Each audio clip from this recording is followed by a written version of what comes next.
الو. الو يا استاذه. ورجعنا لكم تاني، جينا بقى لفقرة الهاشتاجات بتاعتنا. في الفقرة دي بنجمع لك أكتر الأسئلة اللي الناس حابة تعرفها عنك، كواليس التجهيزات بتاعتك، وجبت الأجهزة الكهربائية بتاعتك منين.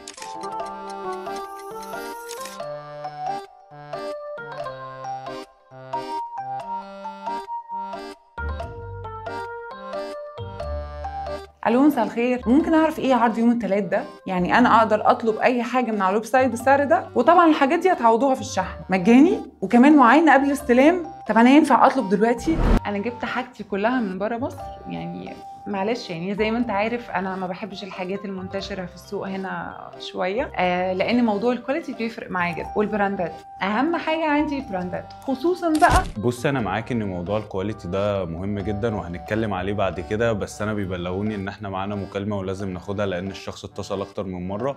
قالوا أيوة محمود اتفضل. استاذه هانيا، ازاي حضرتك؟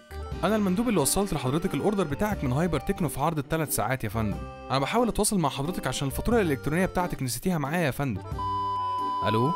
الو يا استاذه. علشان الأستاذة مش هتقول، خلونا احنا نقول لكم. هايبر تكنو عامل عروض حصرية على كل الأجهزة الكهربائية على الويب سايت الخاص بيه، وهيبيع بأقل سعر في مصر لمدة 3 ساعات. تقدروا تطلبوا اللي تحتاجوه، كمان عندهم خدمات تقسيط وشحن، وتقدروا تعاينوا قبل الاستلام، وكمان الاستلام بفاتورة إلكترونية. استنونا يوم الثلاثاء لمدة 3 ساعات مع هايبر تكنو. هايبر تكنو، ثقة، تاريخ، لبيت كبير.